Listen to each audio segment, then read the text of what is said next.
Welcome back to my channel. ಹೊಸದಾಗಿ channel ನೋಡ್ತಾ ಇದ್ದರೆ ಸಬ್ಸ್ಕ್ರೈಬ್ ಮಾಡಿಕೊಂಡು ಸಪೋರ್ಟ್ ಮಾಡಿ. ಸಚ್ಚಿದಾನಂದ ಸಾಯಿನಾಥ್ಗೆ ನಮಸ್ಕಾರ ಮಾಡುತ್ತಾ ಸಾಯಿನಾಥರ ಅನುಗ್ರಹ ಎಲ್ಲರ ಮೇಲೂ ಇರಲಿ ಅಂತ ವಿಡಿಯೋ ಪ್ರಾರಂಭ ಮಾಡ್ತಾ ಇದ್ದೀನಿ. ಮಂಗಳವಾರ ಅನ್ನೋದು ತುಂಬ ವಿಶೇಷವಾದ ದಿನ ಸ್ನೇಹಿತರೆ. ಯಾಕಂದರೆ ನಮಗೆ ಏನೇ ಒಂದು ಒಳ್ಳೆ ಕೆಲಸಗಳನ್ನು ಮಾಡಿಕೊಳ್ಳೋದಕ್ಕೆ ಹಾಗೂ ಬಹಳ ಮುಖ್ಯವಾಗಿ ಸಾಲಗಳನ್ನು ತೀರಿಸ್ಕೊಳ್ಳೋದಕ್ಕೆ ಅತ್ಯದ್ಭುತವಾದ ವೆರಿ ಪವರ್ಫುಲ್ ಡೇ ಅಂತ ಹೇಳ್ಬಹುದು. ಯಾಕಂದರೆ ಮಂಗಳನು ಏನೇ ಒಂದು ಕೆಲಸವನ್ನು ನಾವು ಆ ದಿನ ಮಾಡಿಕೊಂಡಾಗ ಪ್ರತಿ ಬಾರಿ ನಮ್ಮ ಕೈಯಲ್ಲಿ ರಿಪೀಟ್ ಮಾಡಿಸ್ತಾ ಇರ್ತಾನೆ. ಅದಕ್ಕೆ ತುಂಬ ಜನ ಸೂಕ್ಷ್ಮವಾಗಿ ಇದನ್ನು ಅರ್ಥ ಮಾಡ್ಕೊಂಡು ಏನು ಮಾಡ್ತಾರೆ ಅಂದರೆ, ಆ ದಿನಗಳಲ್ಲೇ ನಮಗೇನಾದರೂ ಅವಶ್ಯಕತೆ ಇದೆ, ದುಡ್ಡಿಗೆ ನಾವು ಸಾಲ ತಗೊಳ್ತಾ ಇದ್ದೀವಿ ಅಂತ ಹೇಳಿದಾಗ ಇಲ್ಲ ಅಂತ ಹೇಳಿದೆ ಕೊಟ್ಟು ಬಿಡ್ತಾರೆ. ಆದರೆ ನಾವು ಆಸೆ ಪಟ್ಟು ತಗೊಳ್ಳೋದಕ್ಕೆ ಹೋಗಬಾರ್ದು. ಮಂಗಳವಾರದ ದಿನಗಳಲ್ಲಿ ತೀರಾ ನಮಗೆ ಬೇರೆ ಆಪ್ಷನ್ ಇಲ್ಲ, ಇನ್ನು ಸಮಸ್ಯೆಗಳು ಬಂದುಬಿಟ್ಟಿದೆ, ತುಂಬಾ ಮುಖ್ಯವಾಗಿರುವಂಥದ್ದಕ್ಕೆ ನಮಗೆ ಹಣ ಬೇಕು ಅಂತ ಹೇಳಿದಾಗ ನಾವೇನು ಮಾಡೋದಕ್ಕಾಗೋದಿಲ್ಲ. ಆಗ ಅದನ್ನು ಅಡ್ಜಸ್ಟ್ ಮಾಡ್ಕೊಳ್ಬೇಕಾಗುತ್ತೆ. ಆದರೆ ಸುಮ್ಮನೆ ನಮಗೆ ಇನ್ನೂ ಸಮಯ ಇದೆ, ಪರವಾಗಿಲ್ಲ, ನಾವು ಹೊಂದಿಸ್ಕೊಳ್ಬಹುದು ಅನ್ನೋದಕ್ಕೆ ಒಂದು ಸ್ಪೇಸ್ ಅನ್ನೋದು ಸಿಗುತ್ತೆ ಅಂತ ಹೇಳಿದಾಗ ಸ್ವಲ್ಪ ತಾಳ್ಮೆಯಿಂದ ನೀವು ಮಂಗಳವಾರದ ದಿನವನ್ನು ಆದಷ್ಟು ಸ್ಕಿಪ್ ಮಾಡಿಬಿಡಿ, ತಗೊಳ್ಳೋದಕ್ಕೆ ಹೋಗ್ಬಿಡಿ. ಆದರೆ ಸಾಲವನ್ನು ತೀರಿಸ್ಕೊಳ್ಳೋದಕ್ಕೆ ಒಳ್ಳೆ ಮಾರ್ಗಗಳಿರುತ್ತೆ. ಇದರಲ್ಲಿ ತುಂಬ ನಮ್ಮ ಹಿರಿಯರು ಇದನ್ನು ಫಾಲೋ ಮಾಡ್ಕೊಂಡು ಬಂದಿರುವಂಥ ಒಂದು ದಿನ ಅಂತ ಹೇಳಬಹುದು. ಅವ್ರಿಗೆ ಗೊತ್ತಿತ್ತು ಯಾವ ದಿನದಲ್ಲಿ ಏನು ಕೆಲಸ ಮಾಡಬೇಕು, ನಾವು ಯಾವ ದಿನ ಪ್ರಯಾಣ ಹೋಗಬೇಕು, ಯಾವ ದಿನ ಏನು ಮಾಡಿದ್ರೆ ನಮಗೆ ಲಾಭ ಆಗುತ್ತೆ ಅಥವಾ ನಷ್ಟ ಆಗುತ್ತೆ, ಇದ್ರ ಬಗ್ಗೆ ಕೂಡ ತುಂಬ ಚೆನ್ನಾಗಿ ವಿಮರ್ಶೆ ಮಾಡ್ತಾಯಿದ್ರು. ನಾವು ಏನು ಮಾಡ್ತೀವಿ ಅಂದರೆ ತುಂಬಾ ಒಂದು ಪೇಷನ್ಸ್ ಇಲ್ಲದೆ, ತಾಳ್ಮೆ ಅನ್ನೋದು ಇಟ್ಕೊಳ್ದೆ ಬೇಗ ಕೆಲಸ ಮುಗಿದೋಗ್ಬಿಡ್ಬೇಕು, ಏನೋ ಒಂದು ನಾವು ಮಾಡ್ತಾ ಇದ್ದೀವಿ ಅದು ಕಂಪ್ಲೀಟ್ ಆಗಿಬಿಡಬೇಕು ಅನ್ನೋ ಉದ್ದೇಶದಿಂದ ಫಾಸ್ಟಾಗಿ ಓಡ್ತಾ ಇರ್ತೀವಿ. ನಾವು ಮಾಡುವಂಥ ತಪ್ಪು ಇದೇ ಸ್ನೇಹಿತರೆ. ಅದಕ್ಕೋಸ್ಕರ ಎಡವು ಬೀಳ್ತೀವಿ. ಜೀವನದಲ್ಲಿ ತುಂಬಾ ನಾವು ಫಾಸ್ಟಾಗಿ ಹೋಗ್ತಾ ಇರೋದ್ರಿಂದನೇ ಎಡವು ಬೀಳುವಂಥ ಸಾಧ್ಯತೆಗಳು ಜಾಸ್ತಿ ಇರುತ್ತೆ. ಅದಕ್ಕೆ ಮಂಗಳವಾರದ ದಿನ ತಪ್ಪದೆ ನಿಮ್ಮ ಅಡುಗೆಗೂ ಕೂಡ ಮೂಲಂಗಿಯನ್ನು ಬಳಸೋದಕ್ಕೆ ಹೋಗಬೇಡಿ. ಟೊಮೊಟೊಗಳನ್ನು, ಕೆಂಪು ಟೊಮೊಟೊಗಳನ್ನು, ಕೆಂಪು ಕಲ್ಲರಲ್ಲಿರುವಂಥ ಯಾವುದೇ ಒಂದು ನಾವು ಹೋಗಬೇಕಾದ್ರೂ ಬಟ್ಟೆಗಳನ್ನು ಧರಿಸಬಾರ್ದು. ಕೆಂಪು ಬಟ್ಟೆಗಳನ್ನು ನೋಡಿಕೊಂಡು ಆ ದಿನ ಬೇರೆ ಬಟ್ಟೆಗಳನ್ನು ಹಾಕ್ಕೊಳ್ಳಿ. ಹಾಗೆ ದೂರ ಪ್ರಯಾಣ ಹೋಗಬಾರ್ದು. ತುಂಬ ಜನಕ್ಕೆ ಮಂಗಳವಾರದ ದಿನ ದೂರ ಪ್ರಯಾಣ ಹೋಗೋದಿಲ್ಲ. ನಾವು ಶುಭ ಸಮಾರಂಭಗಳು ಅಂತ ಏನೂ ಮಾಡೋದಕ್ಕೆ ಹೋಗೋದಿಲ್ಲ.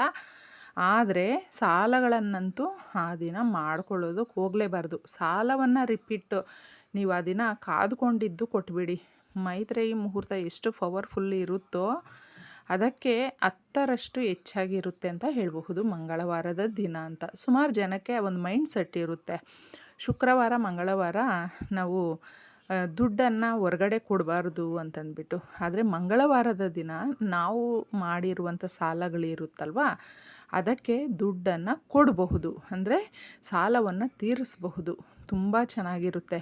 ಆಗ ಏನಾಗುತ್ತೆ ಅಂದರೆ ಕುಜನು ಮತ್ತೆ ಮತ್ತೆ ನಮಗೆ ಏನು ಬಾಕಿ ಇರುತ್ತೆ ಸಾಲಗಳು ತೀರೋ ರೀತಿಯಲ್ಲಿ ಅದನ್ನು ನಾವು ಯಾವುದೋ ಒಂದು ಮಾರ್ಗ ಅನ್ನೋದು ನಮಗೆ ಒದಗಿಸ್ಕೊಡ್ತಾನೆ. ಪದೇ ಪದೇ ನಾವು ಬೇಗನೆ ಆ ಸಾಲಗಳನ್ನು ತೀರಿಸಿಬಿಡ್ತೀವಿ.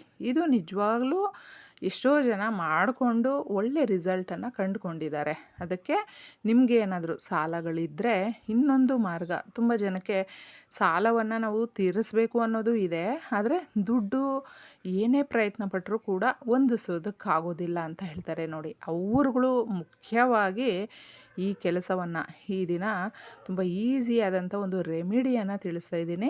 ಅದನ್ನು ಮಾಡ್ಕೊಳ್ಳಿ. ಅದು ಮಂಗಳವಾರದ ದಿನ ಮಾಡಿಕೊಂಡ್ರೆ ಮಾತ್ರ ಬೆಸ್ಟು. ಸ್ನಾನ ಮಾಡ್ಕೊಂಡಿರಬೇಕು. ಅಕಸ್ಮಾತ್ ನೀವು ತಲೆಗೆ ಸ್ನಾನ ಮಾಡಲಿಲ್ಲ ಅಂದರೂ ತೊಂದರೆ ಇಲ್ಲ, ಬರೀ ಮೈಗೆ ಸ್ನಾನ ಮಾಡ್ಕೊಂಡಿದ್ರು ನಡೆಯುತ್ತೆ.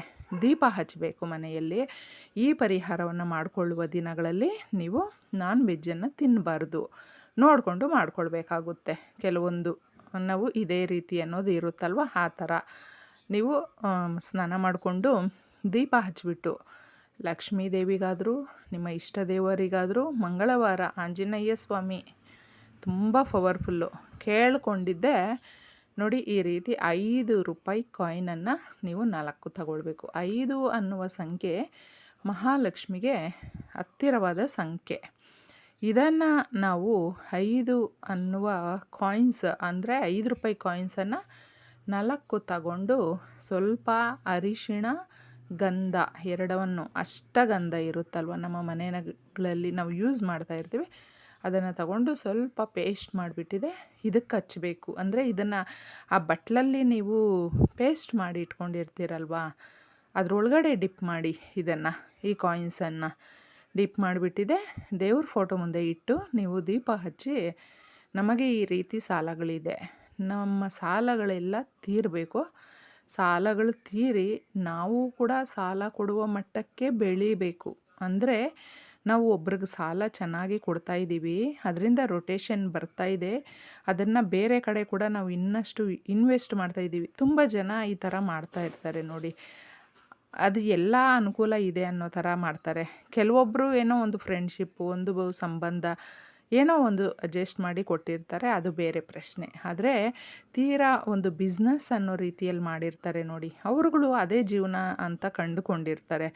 ಆ ರೀತಿ ನಾವು ಬೆಳಿಬೇಕು ಅನ್ನುವ ಉದ್ದೇಶ ಏನಾದರೂ ಇದ್ದರೆ ಕೇಳ್ಕೊಳ್ಬಹುದು. ಸಾಲವನ್ನು ನಾವು ತೀರಿಸಿ ಸಾಲ ಕೊಡುವ ಮಟ್ಟಕ್ಕೆ ನಾವು ಹೋಗಬೇಕು, ನಮ್ಮ ಎಲ್ಲ ರೀತಿಯ ಸಮಸ್ಯೆಗಳು ಬಗೆಹರಿಬೇಕು. ಈ ರೀತಿ ಕೇಳಿಕೊಂಡು ಆ ಬೌಲಲ್ಲಿ ನೀವು ಡಿಪ್ ಮಾಡಿ ಇಟ್ಟಿರ್ತೀರಲ್ವ ಕಾಯಿನ್ಸನ್ನು ಮತ್ತೆ ಕದಲಿಸೋದಕ್ಕೆ ಹೋಗಬೇಡಿ. ಮಾರನೇ ದಿನ ಅಥವಾ ಇನ್ನು ಯಾವತ್ತೋ ಈ ವಾರದಲ್ಲಿ ನೀವು ಯಾವುದೇ ದೇವಸ್ಥಾನಕ್ಕೆ ಹೋದರೂ ತೊಂದರೆ ಇಲ್ಲ. ಇದೇ ದೇವಸ್ಥಾನ ಅಂತ ಏನೂ ಇಲ್ಲ, ತಗೊಂಡಿದ್ದೆ ಅದು ಮೆತ್ಕೊಂಡಿರುತ್ತೆ ಅರಿಶಿಣ ಹಾಗೂ ಗಂಧ. ಅದನ್ನು ನೀವು ಒರೆಸೋದಕ್ಕೆ ತೊಳೆಯೋದಕ್ಕೆ ಏನೂ ಹೋಗಬೇಡಿ. ಸೀದಾ ಅದು ಎಷ್ಟಿರುತ್ತೋ ಅಷ್ಟು ಅದನ್ನು ಮಾತ್ರ ಸುಮ್ಮನೆ ಕೈಯಲ್ಲಿ ಹಂಗೆ ತೆಗೆದುಬಿಟ್ಟು ತೊಳೆಯೋದಕ್ಕೆಲ್ಲ ಹೋಗಬೇಡಿ. ಅದನ್ನು ತಗೊಂಡೋಗಿದ್ದೆ ಉಂಡಿಯಲ್ಲಿ ಹಾಕಬೇಕು ಸ್ನೇಹಿತರೆ, ದೇವರ ಉಂಡಿಯಲ್ಲಿ ಹಾಕ್ಬಿಟ್ಟು ಬರಬೇಕು. ಈ ಥರ ನಾವು ಮಂಗಳವಾರ ಪರಿಹಾರ ಮಾಡಿಕೊಂಡು ಬುಧವಾರ, ಗುರುವಾರ ನಿಮ್ಗೆ ಯಾವ ದಿನ ಅನುಕೂಲ ಆಗುತ್ತೋ, ಸಮಯ ಇರುತ್ತೋ ದೇವಸ್ಥಾನಕ್ಕೆ ಹೋಗೋದಕ್ಕೆ ಹಾಕಿಬಿಟ್ಟು ಬರಬಹುದು.